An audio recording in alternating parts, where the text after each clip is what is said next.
I think we can all agree these are the 4 best men's tennis players in the world right now. Yes, I know I just said I think we can all agree on the internet. We're definitely not all agreeing, but realistically, other than maybe Fritz and Medvedev, these are the 4 best guys right now. Sinner, obviously, I know he's suspended right now, but that's almost over. Alcaraz is a bit inconsistent, but people were burying him, and then he just casually won a Masters 1000. Djokovic is Djokovic. I don't care what anyone says until that man retires or shows serious signs of decline. Semifinals at his last major tournament is not serious enough, by the way. He's a top 4 player for me. And then Zverev, I think, is pretty clearly below the other 3 in terms of his top end level. I know he hasn't been great since the AO, but he generally beats everyone except those guys. It was definitely tough to watch him be pretty much non-competitive against Sinner in that AO final, but he's a phenomenal player, and I definitely take him over Medvedev and Fritz at this point. Now you might ask, why am I, a racket reviewer, talking about these 4 guys? Well, that's because I've actually got a pretty special racket comparison planned for today. It's actually going to be over the course of 2 days because I wrote this whole script. It was over 7,000 words long, so today's going to be part 1 and next video is going to be part 2. I've been a racket collector for about 6 or 7 years now, and over the last several months I've been wanting to make a video comparing pro player rackets to the retail rackets they endorse. Lucky for me, I've actually got the 4 rackets these guys use, or at least a very close version to what they use. Some of them are purely unattainable, or you have to spend thousands of dollars, and I'm not doing that. I'm pretty stoked about that. So in today's video, I'm going to compare Sinner's racket to the Speed MP, Alcaraz's racket to the Aero 98, and then in the next video, I'll talk about Djokovic's racket compared to the Speed Pro, and Zverev's racket compared to the Gravity Pro.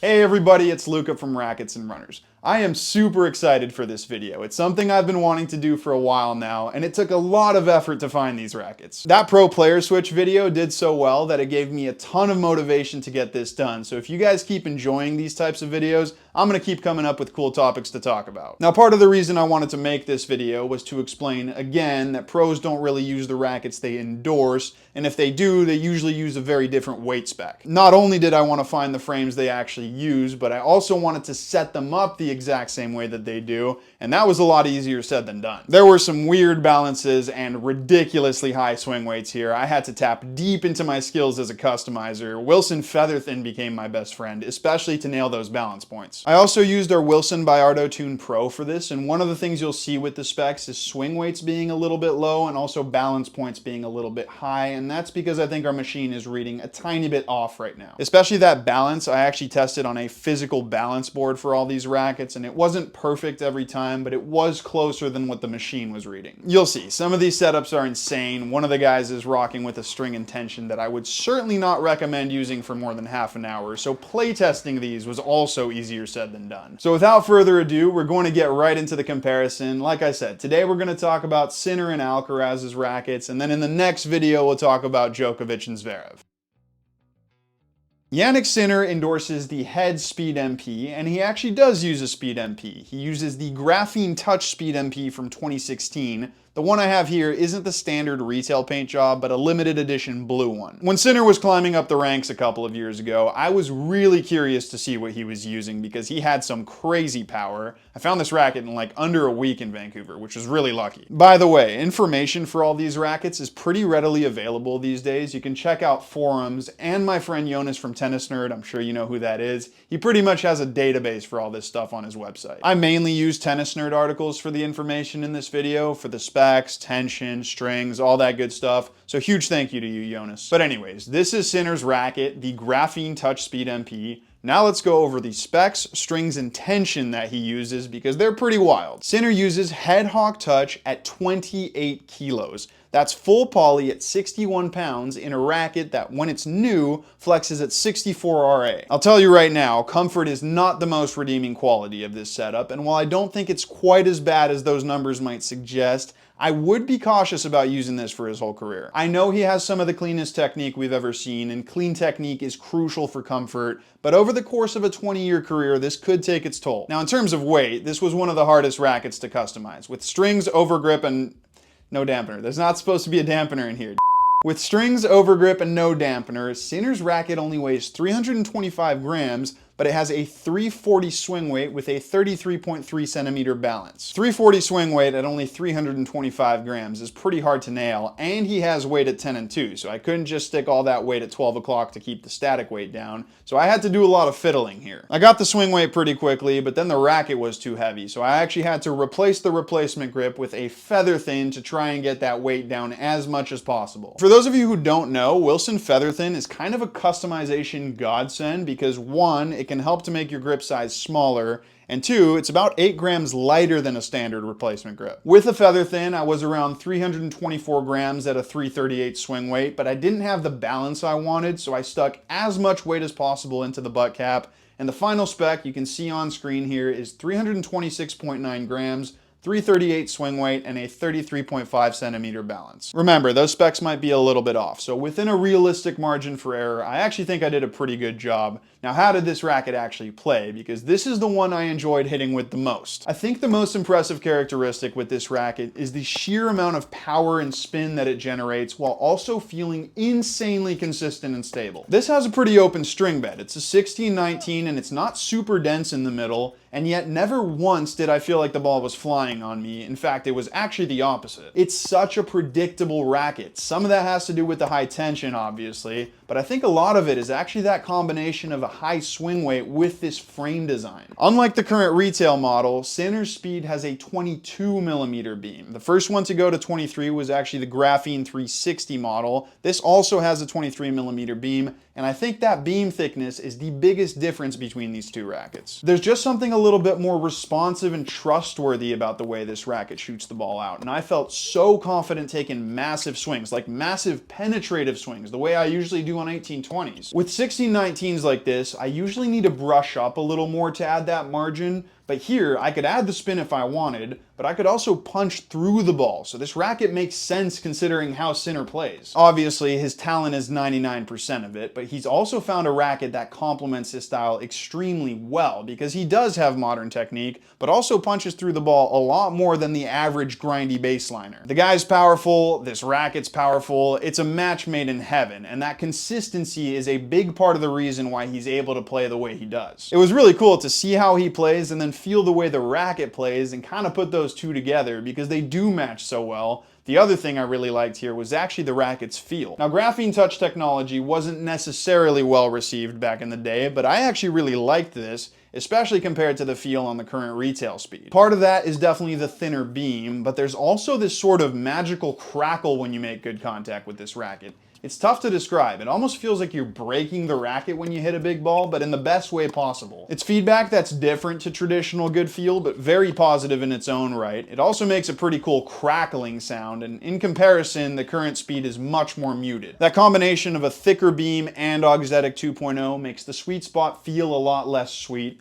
But I will say there are a lot of benefits that you get to playing with this compared to with Sinner's Speed. For one, this is a much more forgiving racket. A thicker beam might not feel as good, but it is more resilient on off-center hits when compared to a thinner beam at the same weight specs. And by the way, I have played Sinner's racket without adding lead, so I can confirm that, but even here with all this extra swing weight, the retail Speed is more forgiving. The other thing is comfort. Now, I strung this one at 28 kilos as well, but the frame is softer, auxetic 2.0 is much more dampened, and that crackly feel I was talking about can definitely get a little bit rough at times. Of course, the current Speed also has a lower swing weight. Now, this one does swing at 328, so it's not low by any stretch of the imagination, but yeah, still 10 points lower than Sinner's Speed, so you don't have to strain as much when you're bringing it through contact. Sinner's setup isn't something I feel like I could use for much longer than half an hour, and that's not just because of the weight, it's also that comfort. Now, to be fair, I have played with this racket at a quote-unquote normal tension, and it is a lot better. It's still not a comfortable racket, like I said, a pretty firm feel on contact, but if you did want to play with Sinner's spec, I would say you're good with everything except for the tension. What actually impressed me the most with this racket, especially compared to the retail one, is ironically its speed. Obviously, it has a much higher swing weight and a more head-heavy balance than the current Speed, so it is tougher to swing,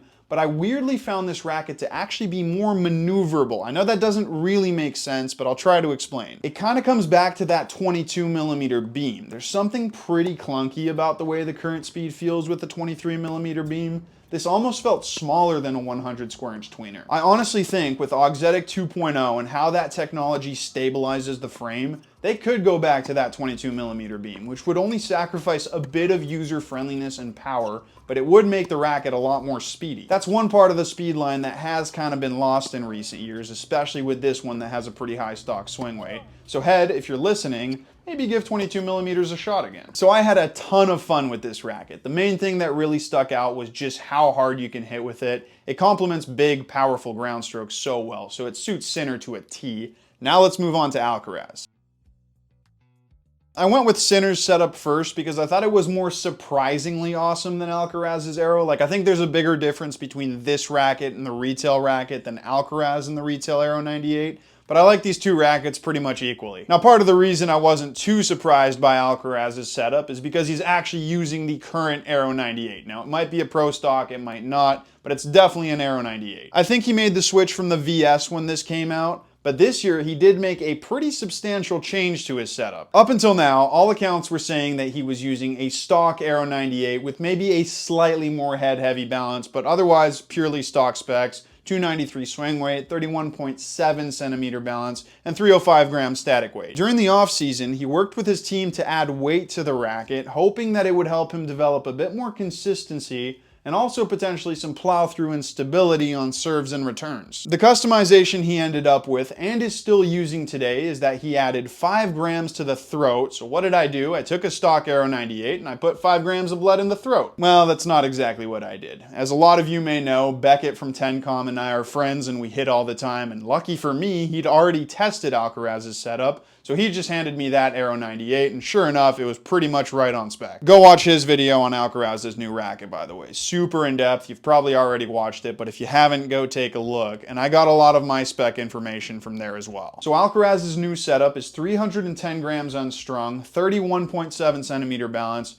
295 swing weight, which strung with an overgrip comes out to 333 grams, 32.4 centimeter balance, and a 325 swing weight. Really, the only thing that's changed is static weight, which is usually what happens when you add weight to the throat right at the balance point, maybe a tiny boost in swing weight too. Now, in terms of strings, I did go a little bit off script. There have been rumors that he switched to RPM Team from RPM Blast for a little bit more comfort. I don't have access to RPM Team, so I went with RPM Blast 16 at his usual tension of 55 pounds in the mains, 53 pounds in the crosses. Then I grabbed my other buddy's Aero 98. Now I had like 6 to choose from because everyone at the store uses this racket. It is that good. And then I pretty much just strung it the same way and didn't add the lead. Lucky for me, the specs were pretty darn accurate. Same balance, 4 grams lighter, 324 swing weight. So the only differentiating factor was going to be that weight in the throat, which was perfect to see what it actually does. Okay, now I could write a whole dissertation about the Aero 98. I could also write a whole dissertation about how weight in the throat affects it, but I'm not going to do that.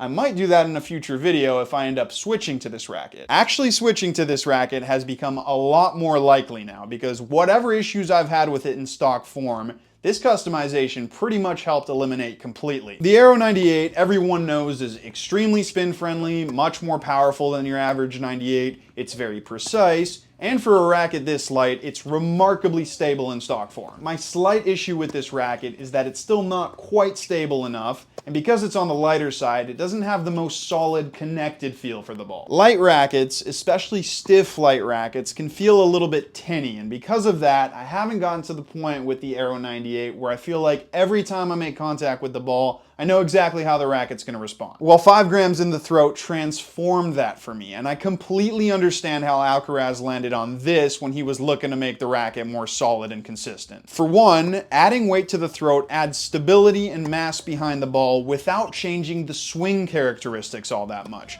That's because it keeps the balance point the same, so the transfer of weight is identical when you bring it through contact. What more mass and more stability does is it makes the racket more solid on impact, but it also increases your feel for the ball a little bit. Playing these two back to back, that was the main difference. There was just a bit more of a rock solid connection to the ball, and for probably the first time with this racket, I felt like I had total trust every time I was swinging full. The best part is that that swing pattern doesn't change. For me, this has pretty much a perfect balance and polarization in stock form, where it's whippy but not too headlight. I have actually added a leather grip here before to boost stability, but that changed the way it swung. I didn't like that more headlight balance. I felt like the face wasn't crushing through the contact point as efficiently, and you don't lose that feeling with weight in the throat, but you get a similar boost in stability. The other thing I really appreciated was that weight in the throat seemed to neutralize errors in my technique. One thing that happens when you generate a lot of racket head speed, which you can definitely do with this racket, is that if you accidentally tweak the angle of your racket on contact, it's going to spray the ball. Adding weight here is kind of like adding weight to 3 and 9, where it makes the racket stay more true to its flight path,